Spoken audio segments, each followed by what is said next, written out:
ลูกสามงามแท้เด้นางน้องแก้มแดงแดงไทยใหญ่ๆสาวแม่ห้างลูกสามสั่งมางามกะดอจะขอเข้าหัวมีว่า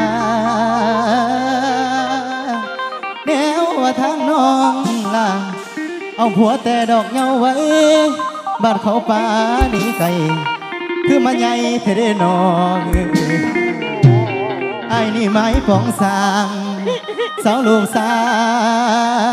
มมาเป็นคู่ขอดูแลลูกน้อย8 คนนั่นเลยได้หำเฮียนหวานขึ้นหลายเลยโอ้ยน้อนางน้อง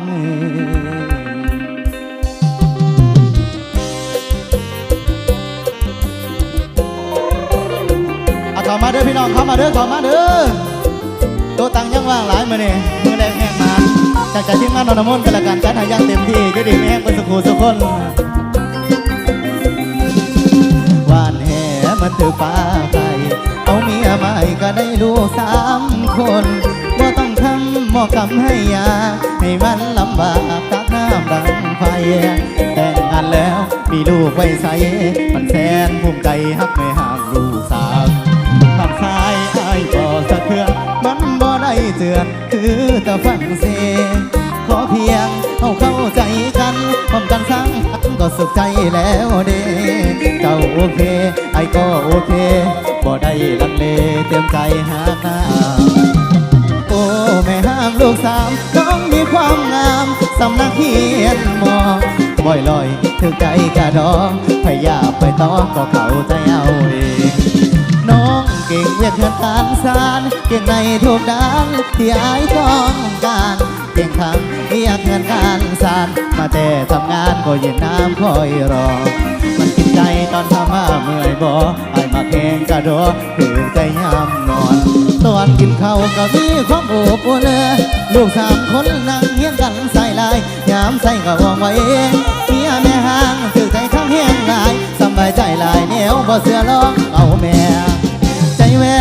หักเพียงน้องนางแม่ห้างลูก3บ่ต้องน้อยใจถึงผัวเจ้าปะลาไปบุญเขาบ่หลายบ่ได้อยู่กับน้องลูก2ก็หักมาหมดแล้วเหลือเพียงน้องแก้วแม่ห้างลูก3อย่าน้อยใจไปเลยคนงามไอ้เฝ้าติดตามหักเพียงหน้ามนคนเขาเว้าว่าทางเขาพักงายข่าวเมียแม่ห้างทางอ้ายบ่แค่ต่างประเทศผู้เจริญแท้ๆก็ยังมาคือกันต้องเป็นคนสามาเนื้อ4 วันยังนอเดนอ